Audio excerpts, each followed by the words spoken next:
উজ্জ্বল বাংলাদেশ, উজ্জ্বল প্রজন্মের দৈনিক। প্রিয় দেশবাসী, কুখ্যাত সাজাপ্রাপ্ত সাতছড়ি জাতীয় উদ্যানের মামলায় বর্তমান রিমান্ড থাকা আসামি নাসির ডাকাতের মেয়ের জামাই মুখোশধারী ইমাম আলেপ খাঁ বাহিনীর নির্যাতনে বাঁচার জন্য পুলিশ সুপার হবিগঞ্জ আকুল নিবেদন দাখিল করছি। সামাজিক বিশৃঙ্খলা, আন্তঃজেলা ডাকাতির মালামাল হজমকারী দেশ সমাজের শত্রু কথিত ইমাম আলেপ খাঁ মুখোশ চরম নির্যাতনের শিকার হয়ে জীবন বাঁচার জন্য তাহার কর্তৃক সৃষ্ট সাজানোর মারামারি নাটক হলুদ সাংবাদিক দিয়ে আমাকে আমার পরিবারকে প্রতিপন্ন করার জন্য তাহার গভীর ষড়যন্ত্র করিতেছে। আমি মারপিটের শিকার হয়ে অদ্য মামলা দায়ের করলাম। আমার স্বামী সন্তান ঢাকায় চাকরি করে। আমি আমার শিশু সন্তান নিয়ে বাসায় একা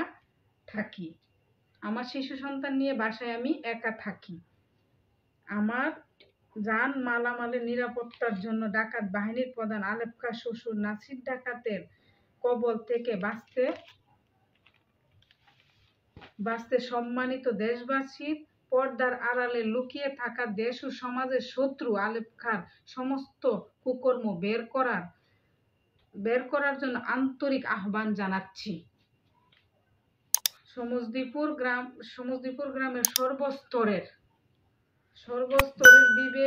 বিবেকের কাছে প্রশ্ন, আজ আমি ভুক্তভোগী। আপনারা আক্রান্ত হতে কতক্ষণ?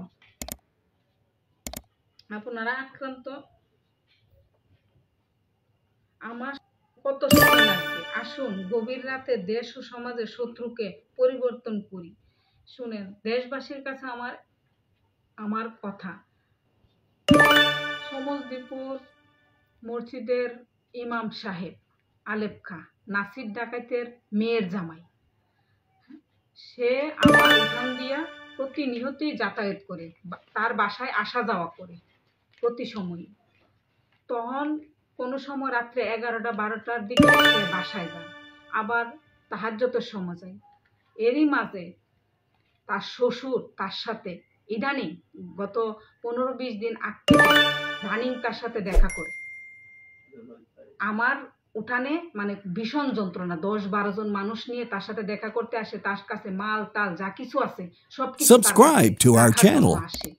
এই পর্যায়ে একদিন আমি বলতেছে বাইরে থেকে, বারান্দার লাইট অফ করেন। তখন আমি ভিতর থেকে বললাম, কে?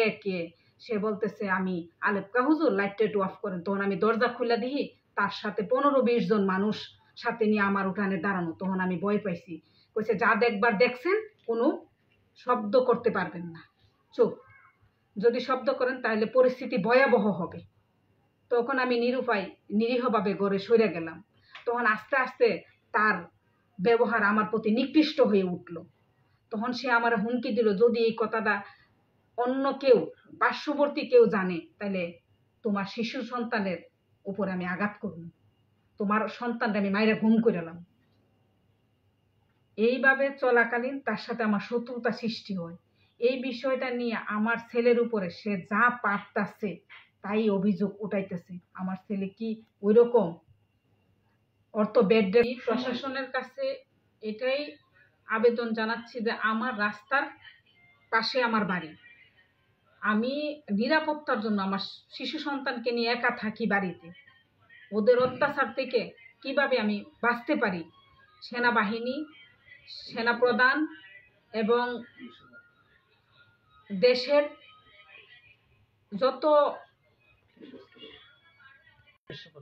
পুলিশ সুপার, দেশের যত প্রশাসন আছে সবার কাছে আমার একটাই অনুরোধ, তারা যাতে আমার দিকে দৃষ্টিমূলকভাবে তাকায়। এটাই আমার শেষ বক্তব্য, কিছু বলার নেই। আমার ছোট্ট শিশুকে নিয়ে আমি বাড়িতে থাকি। ওই দিনের পর থেকে তার টার্গেটে আমি এবং আমার মেয়ে।